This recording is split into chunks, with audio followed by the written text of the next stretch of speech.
नमस्कार मित्रांनो, शेतकरी नमो शेतकरी महासन्मान निधीच्या 6व्या हप्त्याची शेतकरी जे ते प्रतीक्षा करत होते। अखेर राज्य सरकारनं नमो शेतकरी महासन्मान निधीच्या जे काही योजना आहे त्या योजनेच्या 6व्या हप्त्यासाठी या ठिकाणी 1642 कोटी रुपयांचे जे काही वितरणास या ठिकाणी मान्यता दिलेली आहे।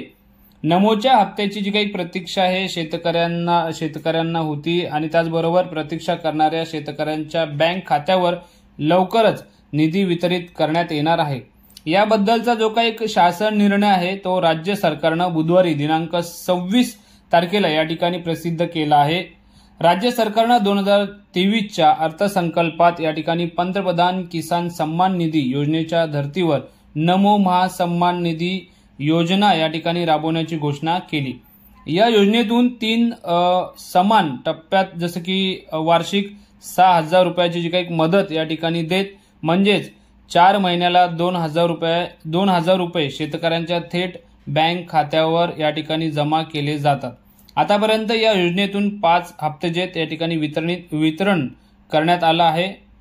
5वा हप्ता विधानसभा निवडणुकीच्या तोंडावर परळी येथील जे काही कार्यक्रमामध्ये केंद्रीय कृषी मंत्री शिवराज सिंग चौहान यांच्या उपस्थित वितरित करण्यात आला होता। त्यावेळी घाई गडबडीनं सोहळा जो आहे तो आयोजित करून 2 दिवसात निधी वितरित केल्यानं या ठिकाणी गोंधळ निर्माण झाला। परिणामी विविध जिल्ह्यातील शेतकऱ्यांच्या बँक खात्यावर निधी जमा झाला नाही असा आरोप जे ते शेतकरी करत होते। तर त्याचबरोबर पंतप्रधान किसान सन्मान निधी योजनेचे म्हणजे पीएम किसानचे लाभार्थी शेतकरी नमो शेतकरी महासन्मान निधी योजनेत पात्र आहेत। राज्यात पीएम किसान योजनेच्या लाभार्थ्यांची जी काही संख्या आहे ती आहे 92,80,000 आहे। तसेच पीएम किसानचा जो काही हप्ता आहे तो वितरित केल्यानंतर त्याच यादीप्रमाणे निधी शेतकऱ्यांच्या खात्यावर जमा करण्यात येतो। दरम्यान अलीकडेच मुख्यमंत्री देवेंद्र फडणवीस यांनी नागपूरमधील एका कार्यक्रमामध्ये नमोच्या हप्त्यात वाढ करण्याची जी काही घोषणा केली होती। पीएम किसान आणि नमोचा जो काही वार्षिक मदत निधी आहे तो मदत निधी आता 15,000 करण्याची जी काही घोषणा आहे ती मुख्यमंत्र्यांनी केली होती। त्याचप्रमाणे शेतकऱ्यांना वार्षिक 3,000 रुपये जे काही वाढीव मिळतील अशी अपेक्षा या ठिकाणी आहे। राज्य संकल्पीय अधिवेशनात यासाठी तरतूद केली जाईल अशी अपेक्षा शेतकऱ्यांना होती, परंतु अर्थमंत्री अजित पवार यांनी 2025-26 चा जो काही अर्थसंकल्प आहे तो सादर केला।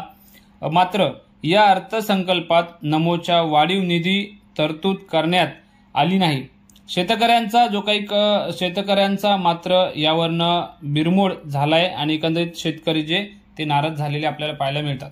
तर मित्रांनो, दिलेली माहिती अशा प्रकारची आहे की ज्याप्रमाणे जसं की नमो शेतकरी सन्मान निधी असेल किंवा शेतकरी महासन्मान निधी असेल या संदर्भात खास करून नमो शेतकरी महासन्मान निधीचा जो काही 6व्या हप्त्यासाठी या ठिकाणी 1642 कोटी रुपयाचा जो काही निधी आहे तो आता मान्य झाला किंवा त्याला मान्यता मिळाली आहे।